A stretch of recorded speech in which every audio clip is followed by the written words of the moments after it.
అందరికీ నమస్కారం. కాబోయే భర్తని చంపేసిన ఒక బీటెక్ విద్యార్థిని. ఏం మాట్లాడుతున్నావురా? నరాలు కట్ అయిపోయింది. ఆమెపై హైకోర్టులో కేసు రుజువైంది. ఆమెకి జీవిత ఖైదు కూడా పడింది.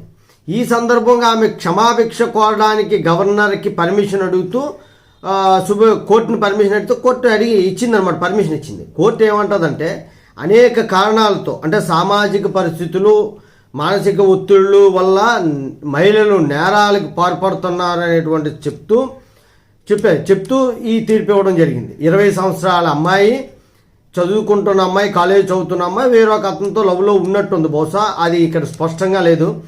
ఈ అమ్మాయి ఏం చేసింది అంటే, ఇంట్లో వాళ్ళు పెళ్లి సంబంధం చూశారు, పెళ్లి నిశ్చితార్థం చేశారు. నిశ్చితార్థం అయిన తర్వాత క్యాన్సిల్ అవ్వాలంటే ఖచ్చితంగా భర్తను చంపేయాలని ప్లాన్ చేసింది. దీనికి ఆయన తాలూకా ఫ్రెండ్స్ ఉన్నారు, బాయ్ ఫ్రెండ్స్, అరుణ వర్మ, వెంకటేష్, దినేష్లతో కలిపి హత్య చేసింది.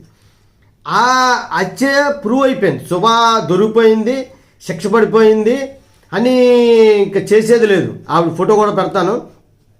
ఈమె ఏమైందంటే, క్షమాభిక్ష కోరాలంటే గవర్నర్ని కోర్టు పర్మిషన్ తీసుకోవాలి. అందుకని హైకోర్టు పర్మిషన్ కోసం ఈవిడ అప్లికేషన్ పెడితే హైకోర్టు పర్మిషన్ ఇచ్చిన క్షమాభిక్ష పెట్టమని.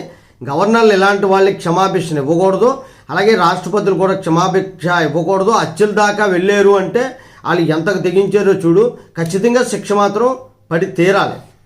జై హింద్, భారత మాతాకి జై.